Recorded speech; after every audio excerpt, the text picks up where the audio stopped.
I'm Shekina, sister of Kiran Kumar, who was allegedly beaten to death by the police officer SI Vijay Kumar of my town Chirala, Prakasham district in Andhra Pradesh.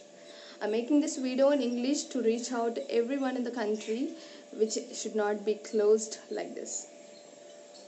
So I would like to explain what actually happened in this case. So this particular instance which happened with us is not just an issue related to a specific community or a specific religion or a specific region. It is an issue related to humanity which is absolutely questionable. So this is what happened with him on 18th of July.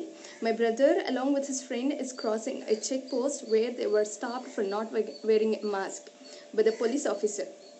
Then this police officer SI Vijay Kumar of my town Chirala, who wildly attacked and indiscriminately beat my brother to death.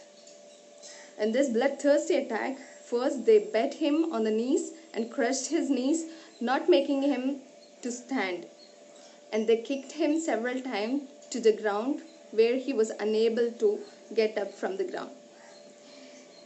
They also hit him hardly on the head, making several injuries to the head region and dragged him into the police vehicle. He was beaten relentlessly by the police inside the vehicle until he bled and became completely blood wet.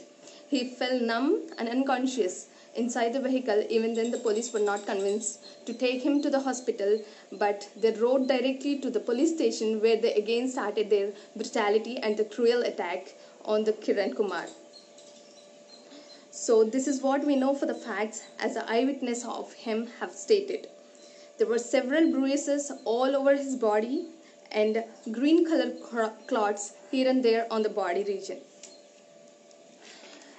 Later, the police, fearing the death of my brother Kiran, on noticing the unconscious state and not responding to any of their brutality or the ill treatment of their cruelty, they took him and threw him near the hospital, not even admitting to the hospital.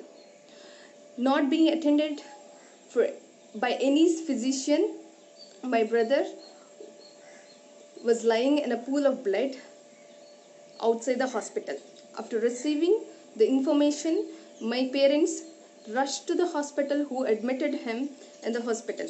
After being shifted to several hospitals, he succumbed to grievous injuries made by the police in 2 days. His death left the family in a great distress, which cannot. His head was hardly hit by the police stick lathi, which was a metal-headed tipped one, wooden lathi. Now the police are claiming that the boy died because of the attempt of jumping from the vehicle, which is not true, an absolute false statement by the police. This instance is synonymous to the George Floyd and the 2 men killed in the Chennai. We all have to raise our voices, otherwise the